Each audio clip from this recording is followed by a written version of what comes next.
Welcome to the Chapter Hearth.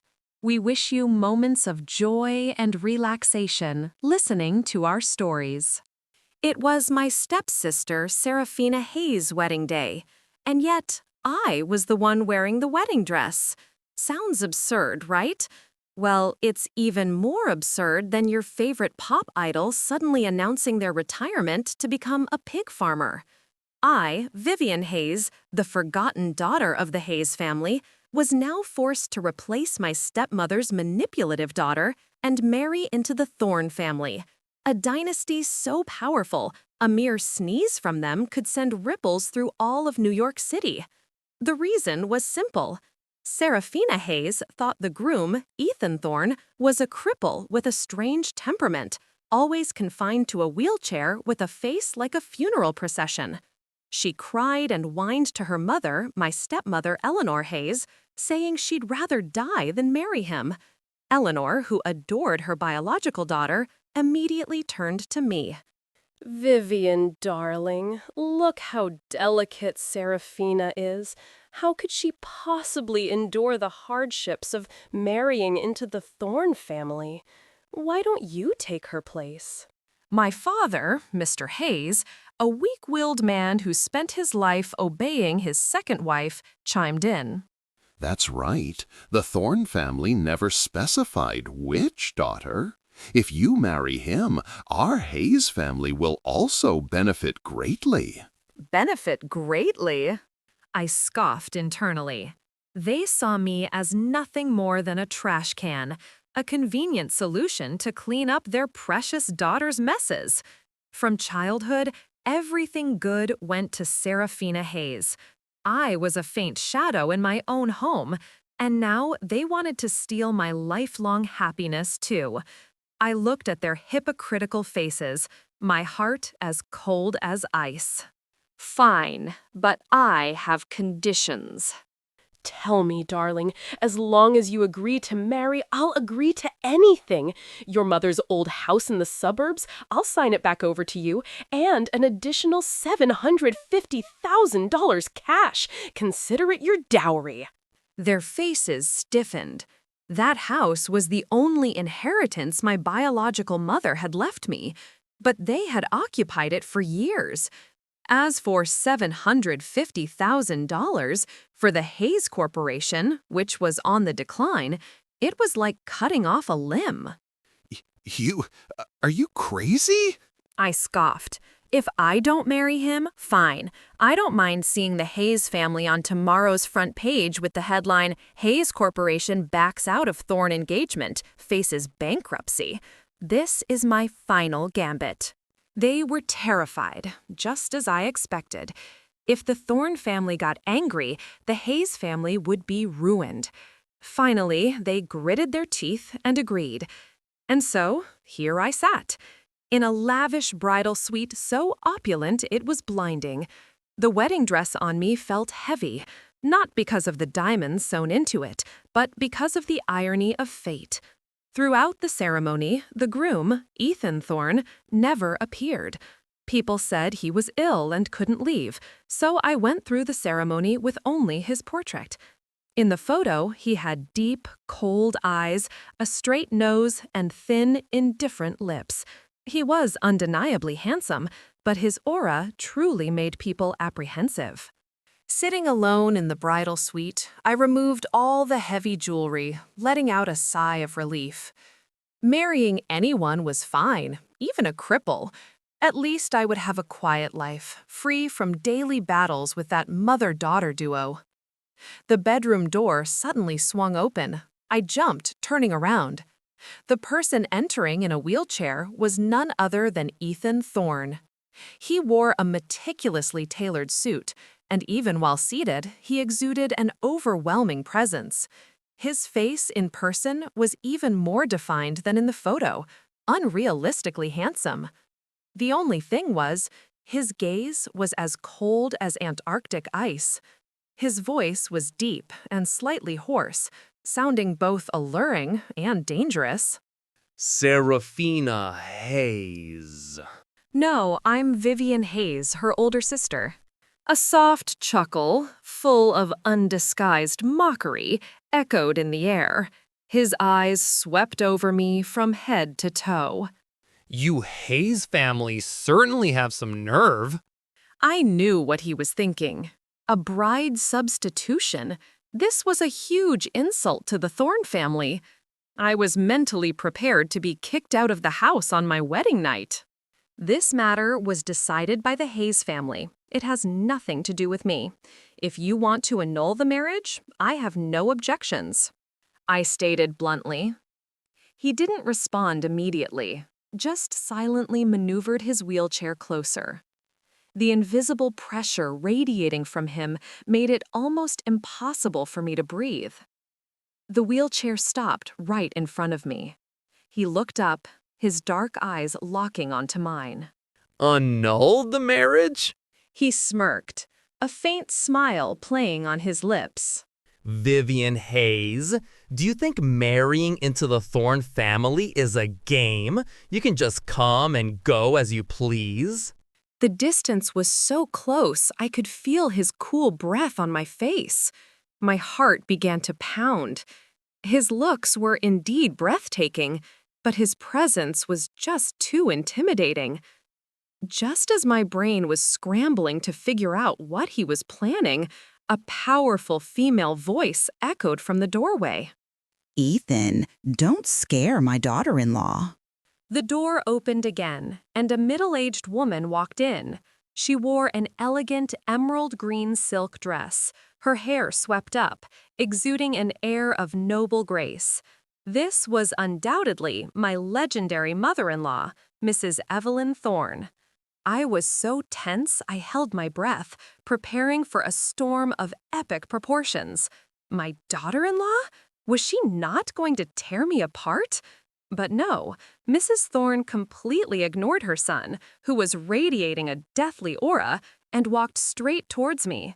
She gently took my hand, her beautiful phoenix eyes looking at me with warmth and heartache. You've been through so much, Vivian. What? I was dumbfounded. What kind of script was this? Wasn't this supposed to be an earth-shattering confrontation? How did it turn into a family drama? Ethan, still in his wheelchair, also frowned slightly, clearly surprised by his mother's attitude. Mrs. Thorne patted the back of my hand. Her voice was gentle, but her words were sharp as a knife. That Hayes family truly has no shame. To have a precious gem like you and not treasure it, instead valuing some cheap, showy type. Don't worry, from now on, with me here, no one will dare bully you. A cheap, showy type? She was talking about Serafina Hayes. I was completely stunned. This mother-in-law seemed even more formidable than I'd imagined. My brain officially short-circuited. This wasn't in my playbook. A high society mother-in-law, upon discovering a bride substitution, not only didn't get angry, but embraced the new daughter-in-law and criticized the intended one as cheap and showy. Ethan Thorne clearly couldn't process it either. A flicker of surprise crossed his statuesque face before quickly returning to his customary coldness. He looked at his mother, his voice lowering with clear displeasure. Mother, do you know what you're saying? This is a welcome gift. From now on, Vivian is a Thorne daughter-in-law, the lady of this house. Anyone who dares disrespect you disrespects me. Mrs. Thorne didn't even glance at him. All her attention was on me. She pulled a vibrant jade bracelet from her wrist. The clear, translucent stone was obviously a priceless, limited edition piece. Without a word, she placed it directly on my hand. Her statement was clearly aimed at Ethan. I flinched, quickly trying to pull my hand back. Mother, this is too precious. I can't accept it. Why not, dear? Mrs. Thorne cut me off, her warm hand gripping mine tightly. Compared to you, it's nothing. I'll tell you a secret. I actually knew the Hayes family would try a bride substitution beforehand. Another bombshell just dropped. Both Ethan Thorne and I were stunned. She smiled elegantly, but in her eyes glinted the sharp cunning of a fox.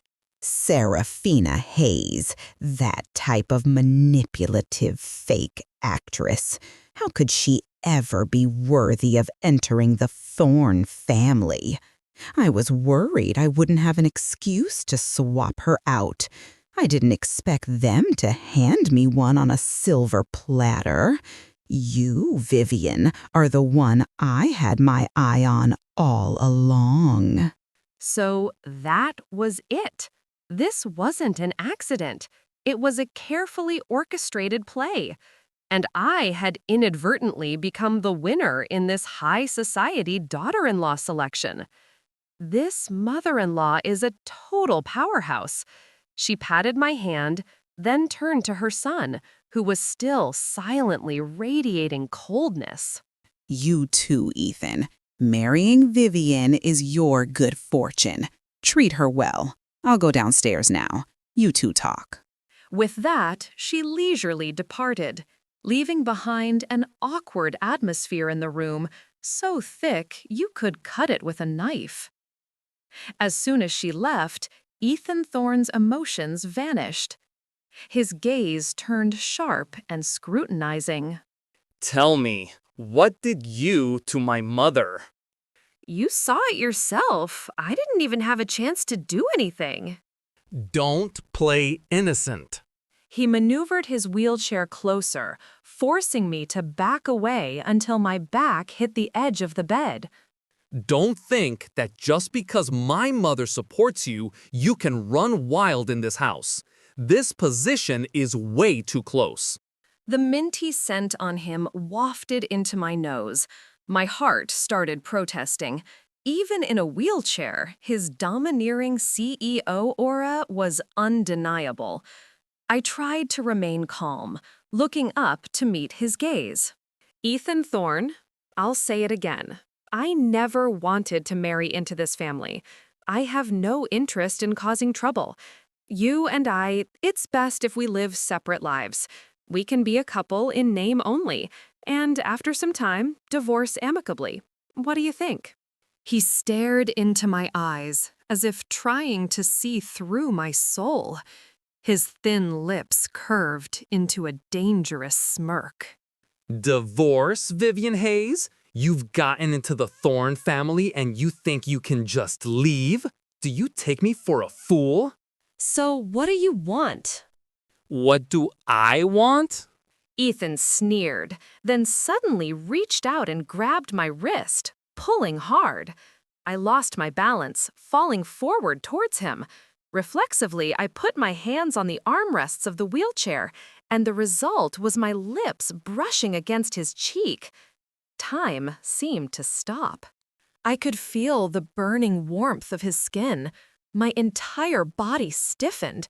Damn it, what kind of cliché romantic comedy plot twist was this? An accidental kiss on the wedding night?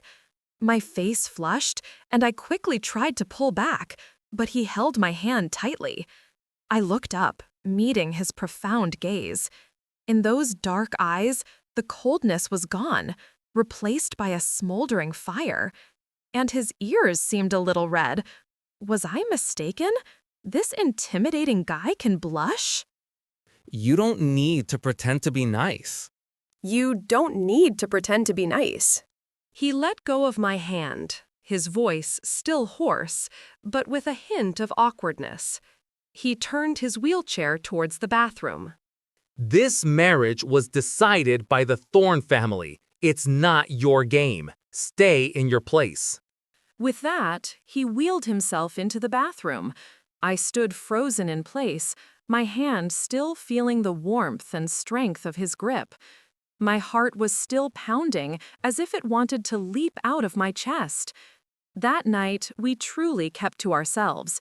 He slept on the auxiliary bed by the window, while I took the large bed. But I couldn't sleep all night. The image of his reddened ears kept replaying in my mind.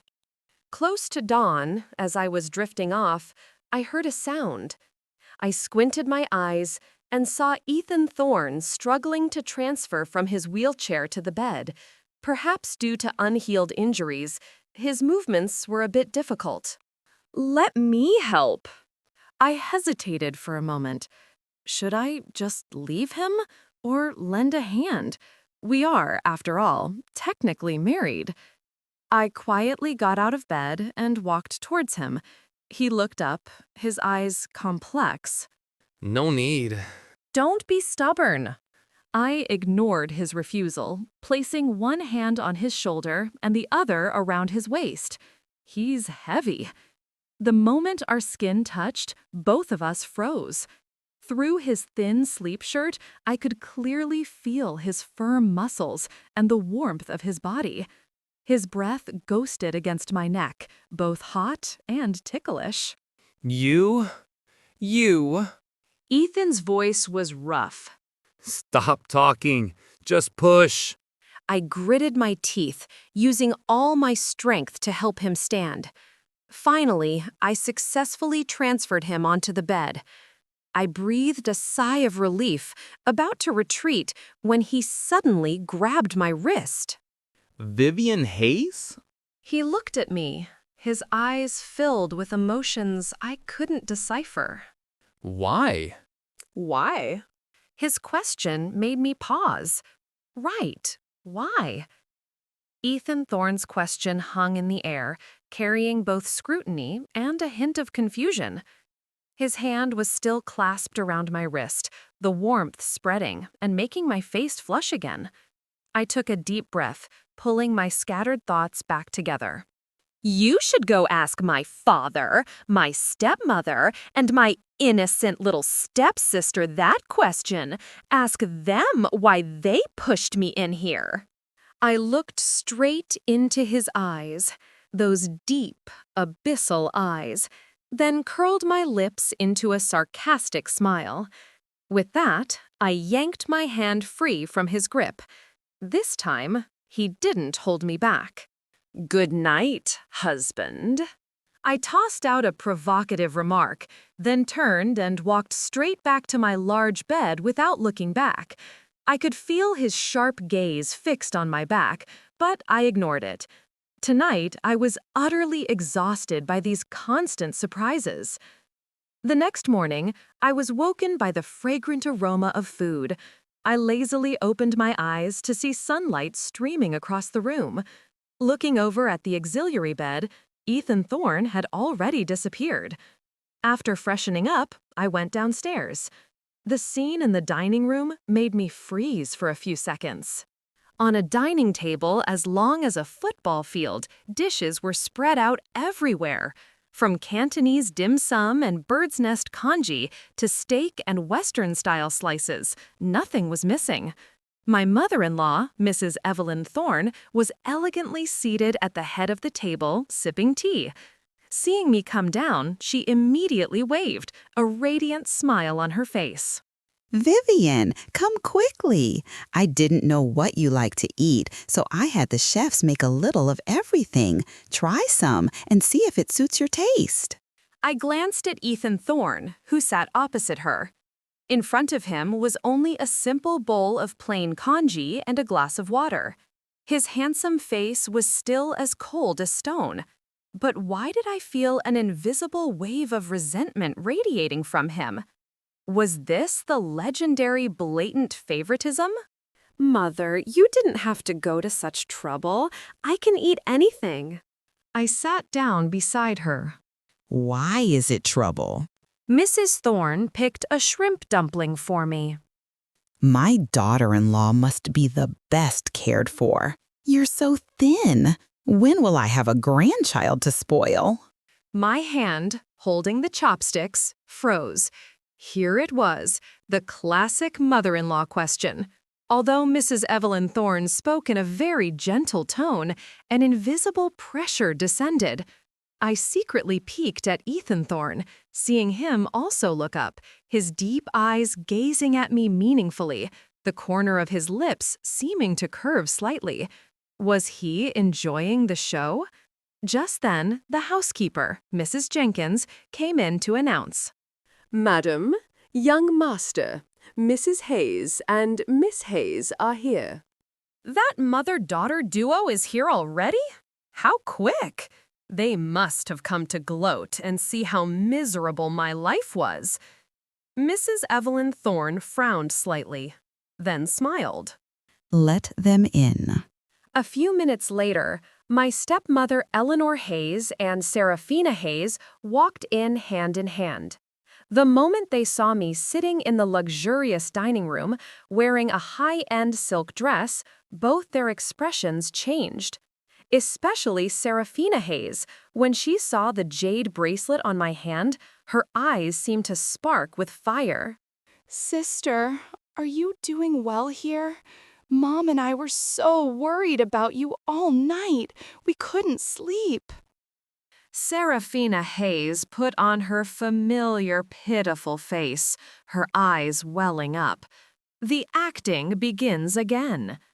I hadn't even had a chance to open my mouth when Mrs. Evelyn Thorne placed her teacup on the table with a sharp clink. The sound wasn't loud, but it was enough to make one jump. Miss Hayes here is worrying a little excessively. Mrs. Thorne smiled, but it didn't reach her eyes. My daughter-in-law is in her own home. What could possibly be wrong? Mrs. Thorne is right. We were indeed overly anxious. We just wanted to see if Vivian was settling in. After all, she never lived a life of luxury growing up. Eleanor Hayes hastily pulled her daughter back, forcing a conciliatory smile. Her words were clearly meant to belittle me, implying I wasn't worthy of this elite life. Mrs. Evelyn Thorne gave her a sharp, cold glance. Mrs. Hayes, I don't know how Vivian lived before, but since she stepped into the Thorne family's door, she is a phoenix. And a phoenix cannot live in the same coop as common chickens, can it? Eleanor Hayes's face went from green to white. Being called a common chicken right to her face, she was boiling with rage but dared not do anything. I calmly picked up a pastry, secretly giving my mother-in-law a thumbs up. Definitely a winning mentality. She doesn't even need to use polite words. Seraphina Hayes, seeing her mother losing face, shifted her target to Ethan Thorne. She walked up to his wheelchair, her voice whiny. Ethan, darling, are your legs feeling better? I'm truly sorry. It's all my fault. If only... She intentionally acted intimate, wanting to provoke me, but she was mistaken. Ethan Thorne didn't even look at her from beginning to end. His cold gaze fixed on his bowl of congee. He indifferently cut her off. Miss Hayes, we are not close. Don't call me that. That one sentence directly froze all of Seraphina Hayes' efforts. The atmosphere became so awkward, you could practically dig a 3-story mansion with your feet. Seeing that the show was about to fall apart, I decided to deliver the finishing blow. I looked up at the mother and daughter with innocent, clear eyes. Stepmother, little sister, you've come at just the right time. I've nearly spent all that $750,000 you gave me. I wonder when I'll have the next daughter for sale event. You! Eleanor Hayes was so furious, she pointed a trembling finger at my face, speechless. Seraphina Hayes' face went pale, exposed for selling her sister for money right in front of the Thorne family. She wanted to crawl into a hole and disappear. Mrs. Evelyn Thorne burst out laughing. She stood up and linked arms with me. All right, Vivian, the guests have visited. Let's go shopping. That black card I gave you yesterday, feel free to use it today. Consider it my compensation for all the hardships you've endured. With that, she pulled me straight out the door, completely ignoring the mother-daughter duo. Before leaving, I turned back and winked at Ethan Bourne. For the first time, I saw a flicker of amusement in his usually ice-cold eyes. Sitting in the smooth Rolls-Royce, I was still slightly giddy from the recent confrontation. My mother-in-law, Mrs. Evelyn Thorne, sat elegantly beside me, holding my hand, her eyes full of meaning. Vivian, do you know why I'm so eager for a grandchild? I shook my head, surprised. I'm not sure, Mother. She sighed softly, a complex flicker in her eyes. This Thorne family might look glamorous on the outside, but inside, it's full of hidden currents. Ethan's father, Richard, he's not simple. Once you have a firstborn grandchild, your position as the lady of the Thorne family will be unshakable. So that's it. She wasn't just simply wanting a baby to dote on. She was planning for my long-term future, helping me consolidate my status. This mother-in-law is truly brilliant. She patted my hand, her tone shifting to cheerful. Enough with the heavy talk. Today, just let loose. This black card doesn't have a pin. Take whatever you like, swipe until the machine says it's maxed out. I looked at the black card she handed me, my mouth twitching. Is this the legendary unlimited black card? Saying maxed out is practically a joke. The car stopped in front of the most exclusive mall in Manhattan. My mother-in-law linked arms with me, walking in with an imposing aura. Sales associates in every designer store bowed deeply the moment they saw her. This outfit and this one and that one too. Get them all for my daughter-in-law's size. These shoes suit her. Wrap up this limited edition handbag. The Thorne family will take it. I followed her, my head buzzing. This wasn't shopping. This was a full-blown raid, clearing out everything in its path. I felt like a living doll, with her dressing me from head to toe. In just 1 hour, the bodyguards trailing behind us were loaded down with so many bags they could barely breathe.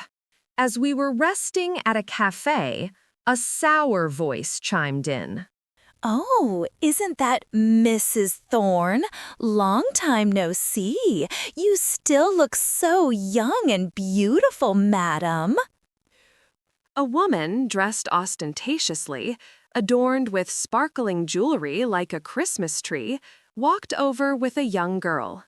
I recognized her as Mrs. Harrison, a socialite rival who often sniped at my mother-in-law in high society circles. Mrs. Harrison has good fortune. Of course, she stays young longer. Mrs. Evelyn Thorne merely took a sip of coffee, not even bothering to look up, subtly implying Mrs. Harrison was overweight. Mrs. Harrison's face stiffened, then her gaze shifted to me, scanning me from head to toe with scrutinizing eyes. Who is Mrs. Thorne out shopping with? She looks unfamiliar. My daughter-in-law, Vivian Hayes. Mrs. Thorne introduced me nonchalantly.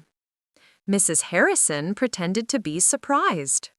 I remember young Master Thorne was engaged to Miss Seraphina Hayes from the Hayes family, wasn't he? She's a famous debutante, beautiful and talented. So why? She intentionally left the sentence hanging, her implication painfully clear. She was suggesting I wasn't worthy. I hadn't even had a chance to react when my mother-in-law gave a faint laugh. Huh. Mrs. Harrison, your news is quite outdated. My daughter-in-law is naturally the best. She's beautiful, well-behaved, and most importantly, she knows her place, unlike certain manipulative fake types who only know how to act. That kind our Thorne family doesn't have the good fortune to consume. This not only countered Mrs. Harrison, but also subtly took another jab at Seraphina Hayes. Mrs. Harrison's face flushed red with anger, but she couldn't do anything, so she had to show off her own daughter. My daughter just returned from Paris. She's working as a designer for ISL. Young people these days are truly talented. Mrs. Thorne nodded. Indeed, very talented. My Vivian isn't big on grand talents. She merely graduated top of her class with a double major in finance and law from Harvard. That's all. This time, Mrs. Harrison was officially silenced. She hadn't expected me to have such an impressive background. Her gaze shifted from disdain to deference. Finally, she and her daughter had to find an excuse to make a hasty exit. After sending off that pest, my mother-in-law pulled me along again, but this time the destination made my face flush crimson. It was a high-end lingerie store. She pulled me inside, completely ignoring my embarrassed expression.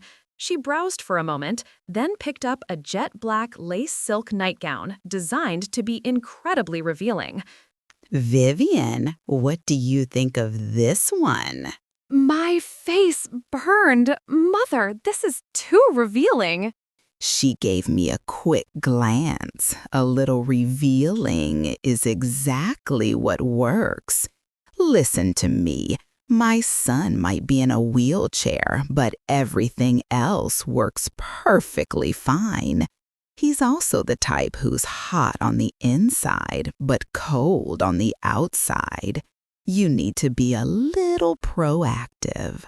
She leaned closer to my ear and whispered, Wear this tonight, and I guarantee he won't dare give you the cold shoulder tomorrow. We need to hurry if I'm going to have grandchildren, you know.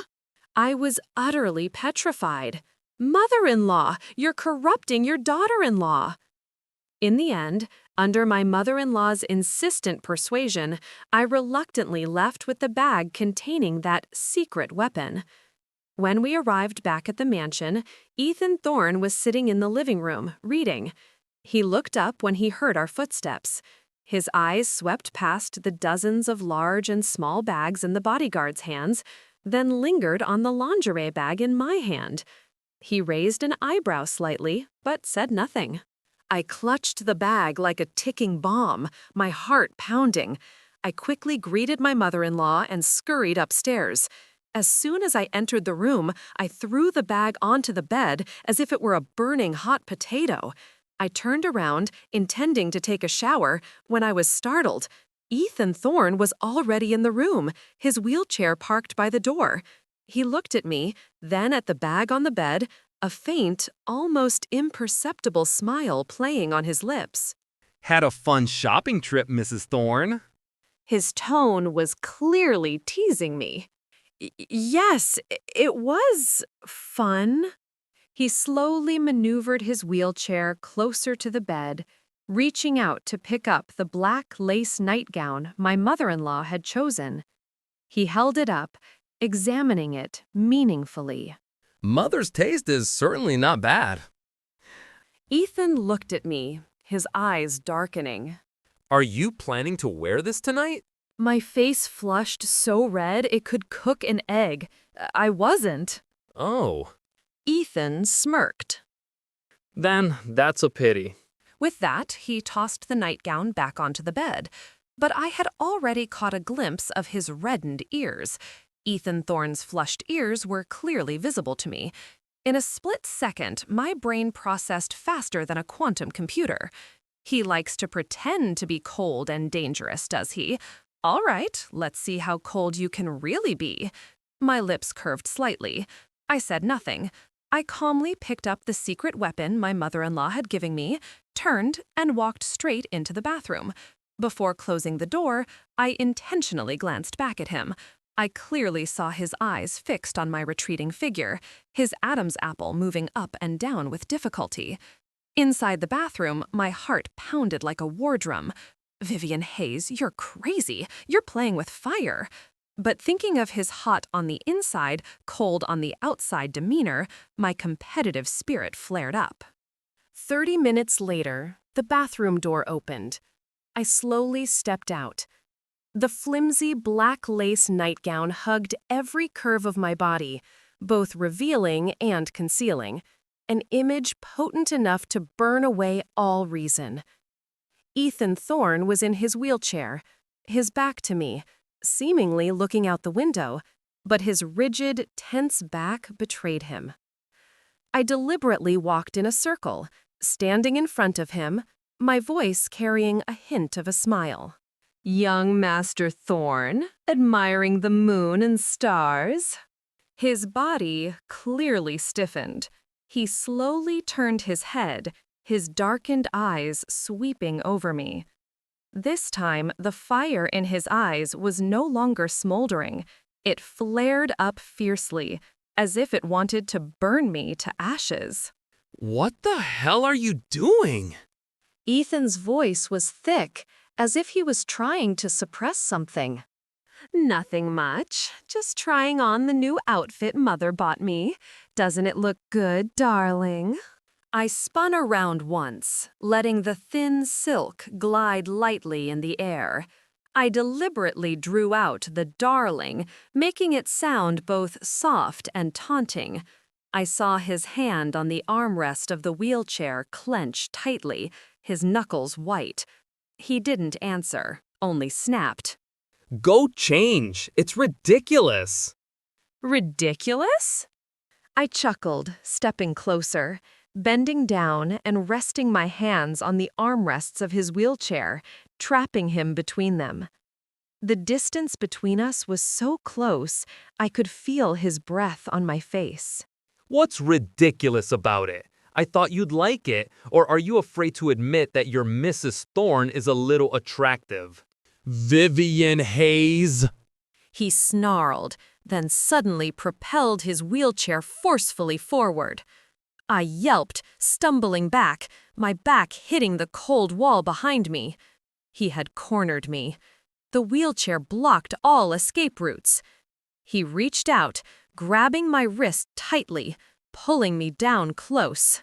His face was mere inches from mine, his hot breath fanning my lips. His eyes were bloodshot and dangerous. You are testing my patience. His voice was deep and husky, full of warning. Don't think I can't do anything to you. My heart pounded frantically. His masculine mint scent enveloped me, making my mind go blank. The situation had completely reversed. My teasing had angered the sleeping beast. Just as the tense atmosphere reached its peak, a frantic knocking suddenly sounded at the door. "Young Master! Madam! Mr. Thorne has returned! Mr. Thorne is furious downstairs! You two must come down quickly!" "Young Master, Madam, Mr. Thorne has returned. Mr. Thorne is furious downstairs. You two must come down quickly." It was Mrs. Jenkins, the housekeeper, her voice filled with panic and worry. Mr. Thorne, Ethan's father. The heated atmosphere in the room immediately had a bucket of cold water thrown over it.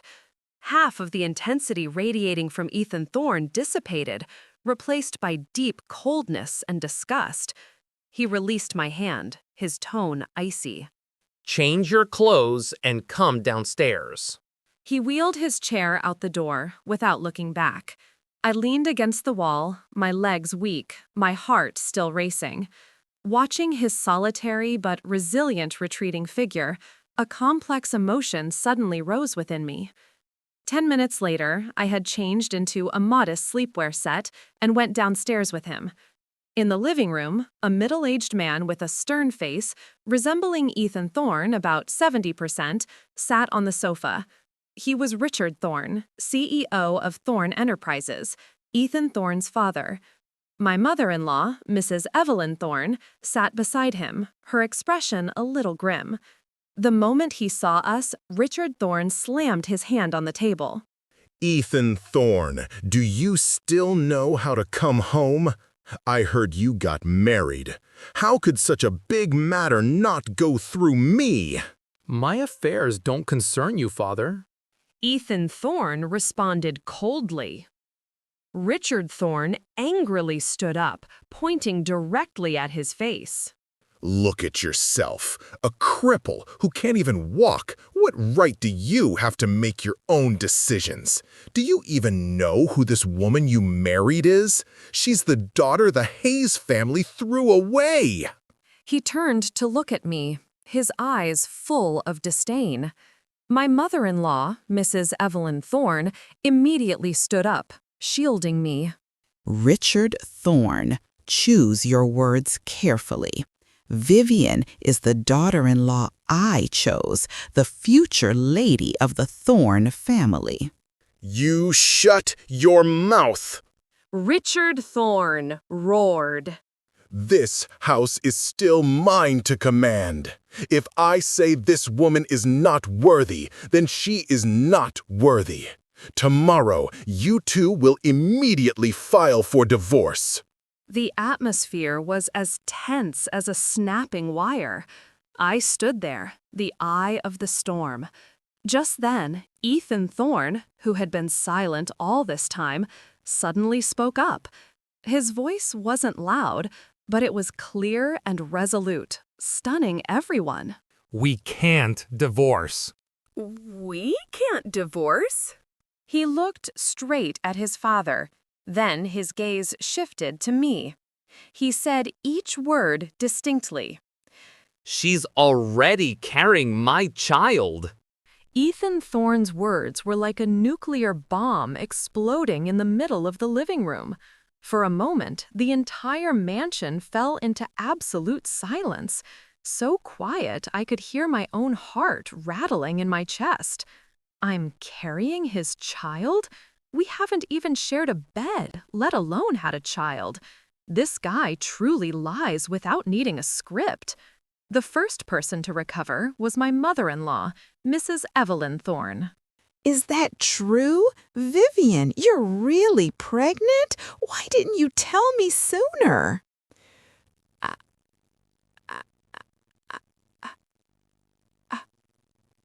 Her tense face relaxed, then blossomed into a radiant smile like spring flowers. She quickly walked to my side, her eyes sparkling as if she had just found gold. I was speechless, my brain unable to process. Should I nod or shake my head? Richard Thorne was the second to react, his anger transforming into extreme skepticism. Pregnant? You're lying. You two just got married yesterday. How could she be pregnant? He stared at me, his eyes sharp as knives, as if wanting to pierce my stomach to verify. Do you think I'm like you, Father? You don't need to concern yourself with this matter. I'm just announcing the result. Ethan Thorne maintained his poker face. He looked up, meeting his father's gaze, his voice completely unruffled. His single sentence not only denied the accusation, but also subtly dissed his father. Brilliant! Richard Thorne's face paled, clearly hit where it hurt, but he still wouldn't give up. I don't believe it. Call the family doctor immediately to check. We'll know right away. My heart leaped into my throat. We're screwed. This time it's really game over. Just then, my teammate stepped in. My mother-in-law, Mrs. Evelyn Thorne, immediately bristled, shielding me like a mother hen protecting her chick. Richard Thorne, have you lost your mind? She raised her voice, drowning out his.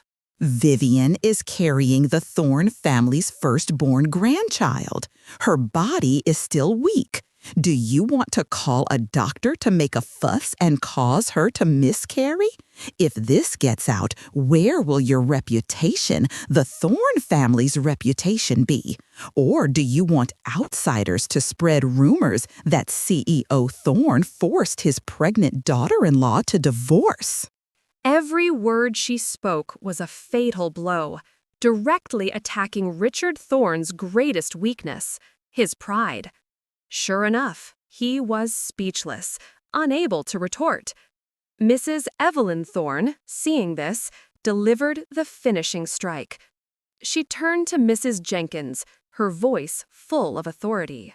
Mrs. Jenkins, quickly escort the young madam upstairs to rest. From now on, everyone in this house must be careful.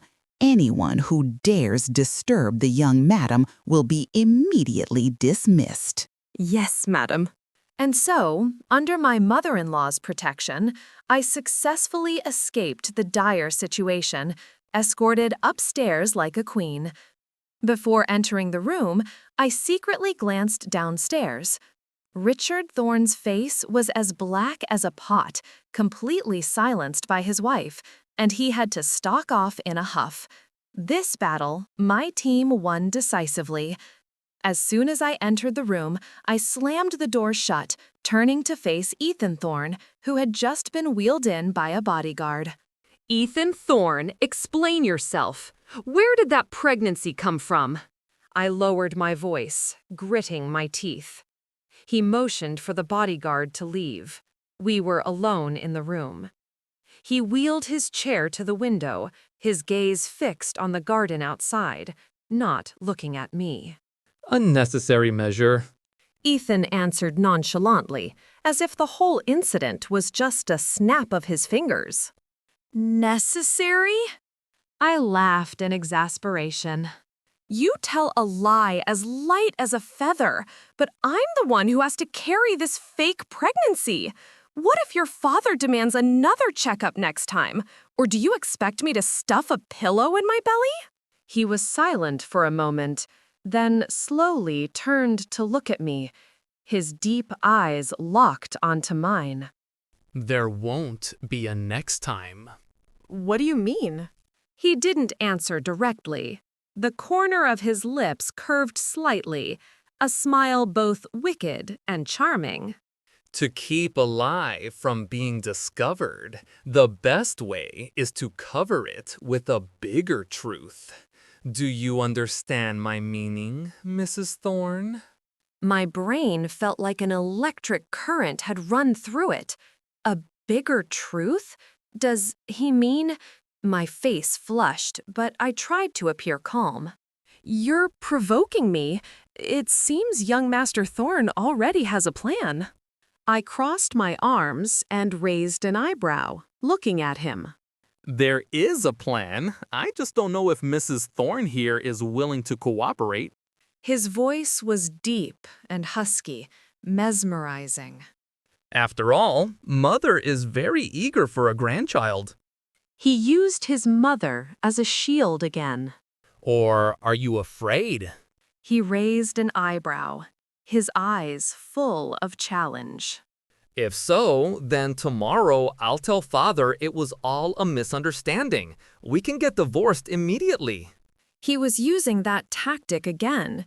He knew perfectly well I couldn't divorce, but this time I wouldn't let him have the upper hand. Divorce? I whispered, my breath gently fanning his ear. Ethan Thorne, would you really be able to? I took a deep breath, then burst out laughing, a smile carrying 3 parts teasing, 7 parts provocation. I walked closer to him, bent down, and rested my hands on the armrests of his wheelchair, trapping him, just as I had done last night. But you have a point, a bigger truth. I smiled. Not a bad idea, but to execute this plan, I wonder if young Master Thorne here has enough ability. I saw his body stiffen slightly. I deliberately emphasized the words, enough ability, my gaze dropping to his legs, then looking directly back into his eyes. This was a gamble. I was betting that this man's pride wouldn't allow him to admit he couldn't.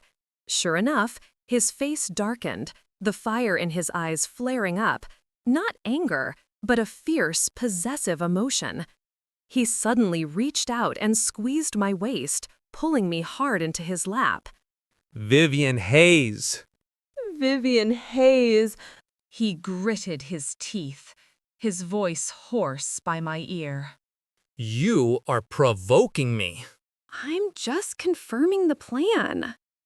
I chuckled, but my heart was pounding like crazy. Ethan Thorne's smile deepened, carrying an unpredictable danger. He nodded, his eyes burning. Very good. Then, Mrs. Thorne, prepare yourself to cooperate. His ears, under the light, turned suspiciously red again. I was trapped tightly in Ethan Thorne's embrace, the ambiguous position making my face flush. His hot breath fanned my ear, his husky voice carrying a deadly danger. I chuckled, but my heart was pounding like crazy. I'm just confirming the plan. I'm just confirming the plan. Ethan Thorne's smile deepened. Very good. Then, Mrs. Thorne, prepare yourself to cooperate. Without giving me a chance to react, he held the back of my neck with one hand and lowered his head. His thin, indifferent lips didn't kiss my mouth, but glided lightly over my flushed ear, then slid down my pale neck. A numbing electric current ran down my spine. My entire body went limp, the last bit of my strength drained away. His breath felt like fire, burning everywhere it touched. My mind was blank. Only the intense sensation of skin-on-skin contact remained. How's that? His deep, husky voice echoed right by my ear, full of charm. Do you think this cooperation demonstrates enough ability? He was humiliating me. He was using actions to prove that even in a wheelchair, he could completely dominate me. A wave of shame and anger washed over me. I used all my strength to push him away. But in my struggle, my hand inadvertently landed on his thigh, and I froze. Beneath the smooth fabric of his trousers, his muscles were surprisingly firm. A long-term paraplegic's muscles should atrophy, but his leg felt taut and powerful. A crazy thought flashed through my mind. What if his legs weren't paralyzed at all? What if he was faking it? This shock was even greater than his recent intimate actions. I snapped my head up, staring into his eyes, trying to find a flaw. But in those deep eyes, apart from possessiveness and a teasing smirk, I couldn't see anything else. Seeing my dazed look, Ethan Thorne released me. He wheeled his chair back a little, creating a safe distance. The heated atmosphere gradually cooled, but the tension remained. It seems Mrs. Thorne already has her answer. He casually adjusted his collar, returning to his usual cold demeanor. I took a deep breath, suppressing the alarm in my heart. His legs. I'll have to investigate that slowly. The immediate issue is that damned plan. Fine.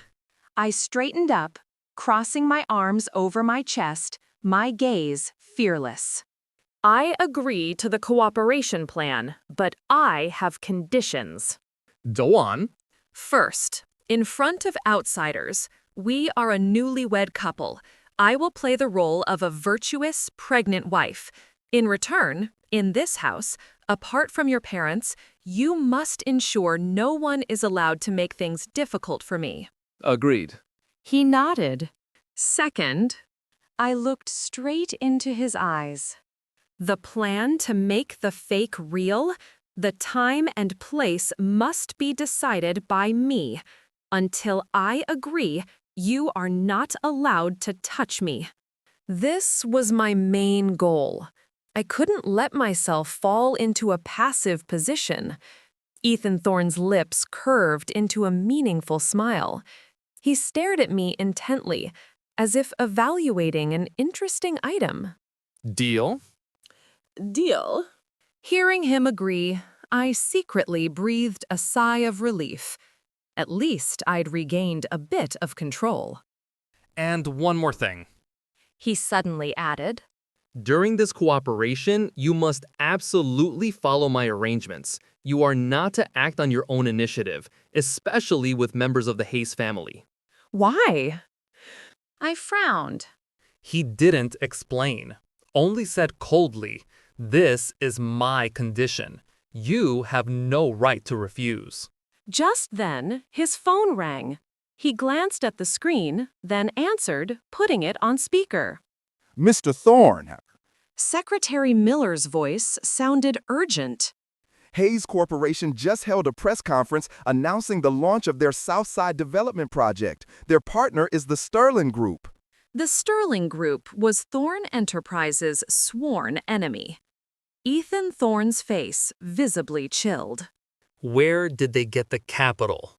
I heard Miss Serafina Hayes secured a large investment from overseas.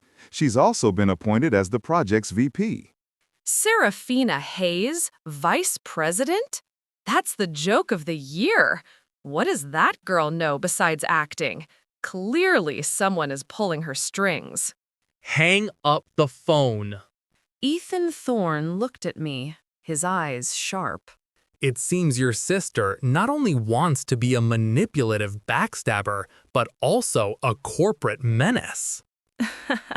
I laughed coldly. Then we'll have to see if she has the ability for that. What are you planning to do? Nothing much. I shrugged. I just suddenly feel like paying a visit to my old family home to ask how my father and stepmother's businesses are flourishing these days. Ethan Thorne looked at me for a few seconds, then the corner of his lips curved up. He picked up his phone, tapped a few times, then tossed it to me. Take this. It's a gift from me to the Hayes family. Consider it a housewarming present. I opened his phone. It was a secure document file. After I entered the password he read, it displayed a full analysis report on the deadly loopholes in the Southside Development Project, along with evidence that the Sterling Group was secretly transferring assets overseas, preparing for a sudden collapse. If this report were leaked, not only would the Hayes Corporation's project collapse, but the Sterling Group would also be utterly ruined. This wasn't a housewarming gift. It was a ticking time bomb. I looked up at the man sitting in the wheelchair with that nonchalant expression. Who was he, really? How vast was his power that he could hold such confidential information in his hands? I really like this gift. I smiled, a coldness in my expression. Thank you, husband. He merely gave a slight nod, his ears flushing faintly again.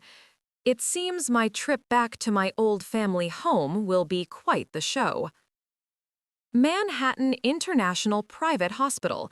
This place was famous for two things: leading medical technology and patient information privacy policies so strict that not even a fly would know a patient's identity.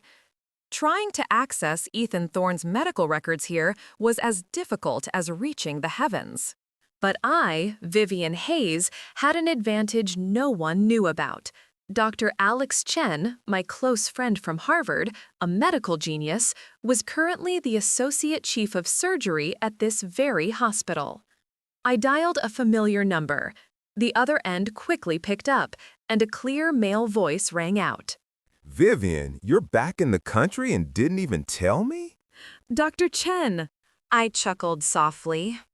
It's a little late to announce it now, isn't it? Are you at the hospital? I have something I need your help with. 15 minutes later, Dr. Alex Chen and I were sitting in his private office. When he heard I wanted to see my husband, Ethan Thorne's, medical records, his expression immediately turned serious. Vivian, don't put me in a difficult position. Young Master Thorne's file is classified SSS level confidential. Only the Chief of Staff and his primary attending physician have access. I don't have the authority. I know it's difficult. I looked straight into his eyes. But this is very important to me. It concerns my entire future. Alex, consider this me owing you a huge favor. Dr. Alex Chen looked at me for a long time. Seeing the determination in my eyes, he finally sighed. All right, I'll try. Sit here and wait. Don't go anywhere. He left, leaving me alone in the office. My heart pounded, a mix of anxiety and anticipation. Just then, my phone vibrated. It was Ethan Thorne's number. I jumped, quickly answering, trying to keep my voice as calm as possible. Hello? Where are you? Ethan's voice was still deep and cold. I'm out meeting an old friend. I lied, my heart pounding like a drum. The other end was silent for a few seconds. Then he continued. Don't come home too late. A pregnant woman needs her rest. The stew mother made is getting cold. My face flushed again. Is this guy calling just to tease me? And he deliberately emphasized pregnant woman, too. Got it. I snapped, then quickly hung up, as if doing so could hide my embarrassment. About half an hour later, Dr. Alex Chen returned, his face a little pale. He placed an iPad on the table, pushing it towards me. I only have 10 minutes. Read quickly. Pretend I never saw anything and you were never here. I nodded, hastily opening the document file. Ethan Thorne's medical record appeared before my eyes. I quickly scrolled through the basic information and stopped at the diagnosis section.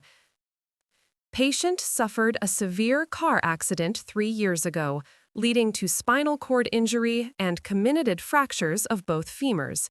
Initial diagnosis: permanent paralysis from the waist down. My heart felt like it was being squeezed. Car accident, permanent paralysis. So all the rumors outside were true. He really had gone through such a terrible ordeal. But when I scrolled down to the most recent treatment notes, I was utterly stunned. Date: 23rd of last month. Recorder: Dr. Robert, world-leading rehabilitation specialist. Content: Patient Ethan Thorne has completed the final physical therapy protocol. Motor function in both legs has recovered 100%, allowing for normal walking and activity. Current status: fully recovered. Fully recovered. My entire body went cold. His legs were healed. He could walk like a normal person 6 months ago, so why was he still in a wheelchair? Why did he have to deceive everyone? I trembled as I scrolled down to the detailed report of that year's accident. A small line of text made my pupils contract. Brake lines intentionally severed, signs of attempted murder. Attempted murder? Someone tried to kill him in that accident. Now I understood. Everything made sense. He was pretending to be paralyzed to make his enemies in the shadows drop their guard. He used the wheelchair as a disguise, quietly waiting for the opportune moment to turn the tables, to catch the big fish behind it all. This man's machinations ran incredibly deep. He had to endure all of this alone for 3 years. The loneliness, the pain, and the burden of a shocking secret. Thinking of this, my heart was no longer just surprised, but filled with a complex emotion, a mixture of admiration and a touch of heartache. Time's up, Vivian. Dr. Alex Chen's voice cut through my thoughts. I returned the iPad to him, my head still buzzing. Thank you, Alex. I'll remember this favor. I drove back to the mansion, only one question swirling in my mind. Who exactly wanted to kill Ethan Thorne? As I was lost in thought, my phone rang. It was Attorney Davies. Miss Hayes, I just received a response from the Hayes family. My heart skipped a beat. What did they say? They... Attorney Davies' voice was a little hesitant. They don't agree to your conditions. Furthermore, they sent you something, saying that after you see it, you'll obediently shut up. Don't agree? And they dare send me something to threaten me? What did they send? I asked coldly. Attorney Davies was silent for a few seconds, then spoke. It's a video.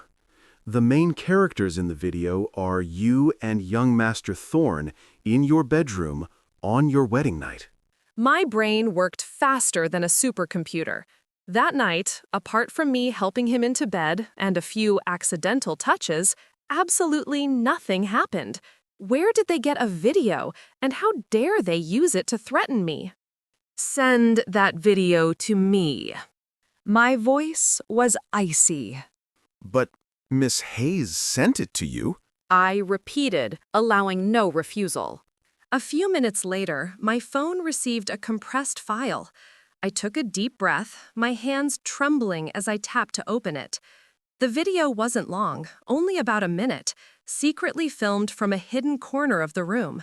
The quality wasn't high, but it was enough to recognize the main characters. The clip began just as I was struggling to help Ethan Thorne from his wheelchair onto the bed. Due to the tricky angle, all my actions looked exactly as if I were deliberately falling into his arms. Next was the scene where he grabbed my hand, and then when I angrily walked away. Most importantly, there was the audio. They had intentionally edited it, cutting out our dialogue, only keeping my heavy breaths as I exerted myself to move him, his hoarse voice, and a few rustling sounds from our contact. If this video were released with a sensational headline like "Thorne family's young madam forces paralyzed husband on wedding night," my reputation would be utterly destroyed. Filthy tactics. Absolutely filthy. I gripped my phone tightly, anger surging in my chest. That Hayes mother-daughter duo, you truly won't give up until you see the coffin. I drove back to the Thorne mansion like a storm. As soon as I entered the living room, I saw Ethan Thorne sitting there, as if waiting for me. My mother-in-law's stew was still steaming on the table. He looked up, his deep eyes gazing at me. You're back? I said nothing, walking straight up to him. I didn't mention the video. Instead, I looked directly at the man in the wheelchair, enunciating each word. Ethan Thorne, get up. Stop pretending. The atmosphere in the living room froze. Even Mrs. Jenkins, standing nearby, was stunned. For the first time, the coldness on Ethan Thorne's face cracked, replaced by undisguised astonishment. He stared at me, his eyes sharp as knives. What did you say? I leaned down, close to his face, my voice just loud enough for the two of us to hear. Rehabilitation records from the 23rd, 6 months ago. Dr. Robert. Brake lines severed. Attempted murder. Is that clear enough, husband? His pupils constricted. The perfect facade he had built for 3 years had been torn apart by my hand. The silence lasted a few seconds. Then he suddenly laughed, a low chuckle carrying resignation, a hint of admiration, and an undisguised danger. Vivian Hayes, you certainly always know how to surprise me. Under Mrs. Jenkins' horrified gaze, he placed his hands on the armrests of his wheelchair, then slowly stood up. Without any assistance, his long, straight legs stood firmly on the ground.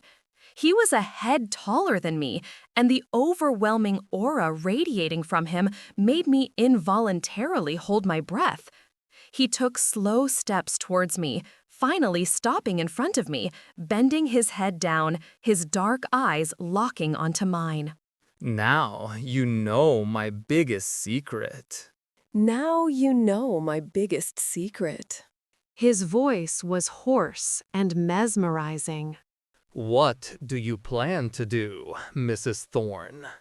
Me, or perhaps He reached out, gently tucking a strand of my hair behind my ear, his cool fingertip brushing my skin, making me shiver. Perhaps we should discuss that plan you agreed to, shouldn't we? My mind went blank. This man was too dangerous. I took a breath, regaining my composure, and held out my phone in front of him. Before we discuss the plan, take a look at this first. He glanced at the screen, and the smile on his lips vanished instantly. A chilling, murderous intent radiated from him, the temperature in the room seeming to drop several degrees. The Hayes family! He gritted his teeth, his eyes blazing with fury. They dared to touch my Vivian Hayes. He pulled out his phone, dialed a number. Secretary Miller, bankrupt Hayes Corporation immediately. Just one sentence, light as a feather, but it sealed the fate of an entire family. The next morning, all of Manhattan was shaken. Hayes Corporation was exposed for a series of scandals involving tax evasion and illegal business practices. Their stock plummeted, and partners unilaterally canceled contracts. Mr. Hayes and Eleanor Hayes were summoned by the police. As for Serafina Hayes, countless photos and videos of her wild parties and scandalous behavior were leaked, completely destroying her career and reputation. And I received all the shares, the house, and the assets that originally belonged to my mother. Everything ended faster than I expected. That evening, I was standing in the bedroom, looking out the window. Ethan Thorne stepped out of the bathroom, wrapped only in a towel around his waist. Each drop of water cascaded down his firm chest, an incredibly alluring sight. He walked over, embracing me from behind, resting his chin on my shoulder. Everything's over. Not yet. Not yet. I turned to face him. Who was the mastermind behind that accident 3 years ago? He was silent for a moment. It was Richard Thorne. Although I had guessed, my heart still tightened. Why? For the inheritance. He wanted to replace me with his illegitimate son. It turned out the hidden currents within the Thorne family were even more terrifying than I'd imagined. So now... He cut me off, his eyes burning brightly. He no longer has any opportunities. He suddenly lifted me into his arms, striding towards the large bed. Hey, what are you doing? I cried out in alarm. He set me down on the bed, then braced his hands, trapping me between them. He leaned down, his hot lips brushing my ear. Mrs. Thorne, I heard you owe me a plan. Now that our enemies have been eliminated and everything is on track. He paused, a mischievous smile playing on his lips. It seems like this is the perfect time to make the fake real. Wouldn't you agree? This is the end of the story. Thank you for listening to the Chapter Hearth. Please support us with a like and a subscribe, and turn on notifications so you don't miss our latest exciting stories.